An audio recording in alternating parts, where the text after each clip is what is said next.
মুসলমানকে জায়গা দিয়েছে মসজিদ করো, এটা আমাদের ইতিহাস তো নাকি? এটা তো আমাদের ঐতিহ্য। এটাকে নষ্ট করার এক প্রথম ধাপ হচ্ছে এটা যে কোনো মুসলিম ছাড়া অফ করতে পারবে না। তবে কোন মুসলিম হবে? লাস্ট 5 বছর প্র্যাকটিসিং ইসলাম হতে থাকতে হবে, না হলে পারবে না।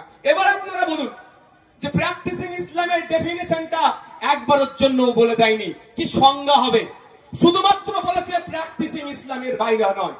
এবার বলুন প্র্যাকটিসিং ইসলাম কাকে? এত বড় যে জুব্বা পড়বে সে, যার দাড়ি এত বড় হবে, এরকম কিছু বলা নেই। যে 5 ওয়াক্ত নয় 6 ওয়াক্ত তাহাজ্জুদের নামাজ পড়বে সে প্র্যাকটিসিং ইসলামের মধ্যে থাকবে। এবার বলুন কোন লোক যে অফ করতে গেল, অফ করতে যেতেই পারে তো ভাই, তাকে যদি অফিসার বলে, তুমি দেখলো মুখটা দেখে বললো কই তোর তুমি তো নামাজ পড়োনি, ইমাম সাহেব যদি যায়, ইমাম সাহেব যদি যায়, যদি বলে ভাই তুমি তো নামাজ পড়োনি ঠিকঠাক, কেন? তোমার কপালে দাগ নাই। আচ্ছা সব নামাজির ভাই কপালে দাগ আছে, তাহলে কি করে বুঝবে নামাজ পড়েছে কি পড়েনি? যাও বাড়ি যাও, বাড়ি যাও, আগে ভালো করে নামাজ পড়ে আসো, তারপরে তুমি কি করবে? অফ করবে। সেই ইমাম সাহেব রাগের বাড়িতে গেল, আমাদের কথা বাদ দেন, আমি ইমাম সাহেবের কথা বলছি, 2500 টাকা মাইনে দিতে তাকে আমরা একদম তার জান খেয়ে ফেলবো ভাব করি। গজব আমাদের উপরে এমনি আসছে, আমাদের ভুলের জন্যই আসছে। যাক, ইমাম সাহেবের নামাজকে শরীর খারাপ হলো, নামাজ পড়াতে হবে, 2500 টাকা দিয়েছি তাকে আমি, পুরীর বাবা।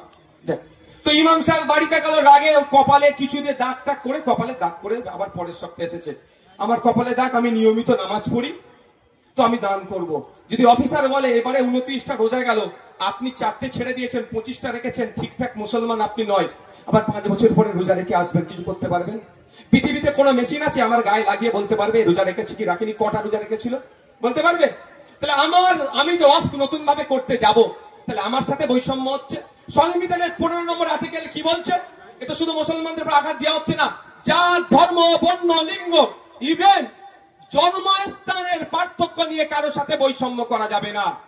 হিন্দু এন্ডোমেন্ট অ্যাক্ট, আমার হিন্দু ভাইদের মন্দির ধর্মস্থানের সম্পত্তি রক্ষার্থে ঠিকঠাক দেখভালের জন্য হিন্দু এন্ডোমেন্টস অ্যাক্ট আছে। সেই অ্যাক্টে কি বলা আছে? 5 বছরের জন্য হিন্দু হতে হবে, তারপরে তুমি সম্পত্তি দিতে পারবে। খ্রিস্টান ভাইদের গির্জার সম্পত্তি রক্ষণাবেক্ষণের জন্য আইন আছে দেশে, তো ওই আইনের মধ্যে কি বলা আছে? যে 5 বছর ধরে আপনাকে প্র্যাকটিসিং খ্রিস্টান হতে হবে, তারপরে আপনি সম্পত্তি দান করবেন।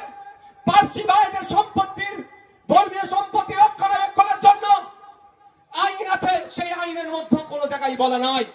শিখ ভাইদের গুরুদুয়ারার সম্পত্তি রক্ষণাবেক্ষণের জন্য কিভাবে চলবে, কমিটিতে কারা থাকবে, আইন আছে, সে আইনও কোনো জায়গায় বলা নয় যে আপনাকে 5 বছর ধরে শিখ হতে হবে, তারপরে আপনি দান করতে পারবেন।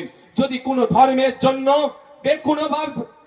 শুধুমাত্র ইসলাম ধর্ম ছাড়া অন্য কোন ধর্মের বিষয় যদি এটা বলে থাকে, সংবিধানের 15 নম্বর আর্টিকেল অনুযায়ী মুসলমান ধর্মে যারা ইসলাম ধর্মের বিশ্বাসী তারা বৈষম্যের শিকার হচ্ছে।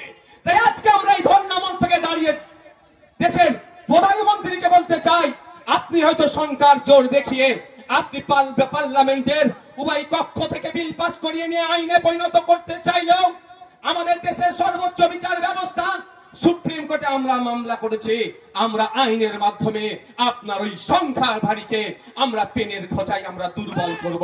সংবিধান দিনের শেষে জিন্দাবাদ হবে।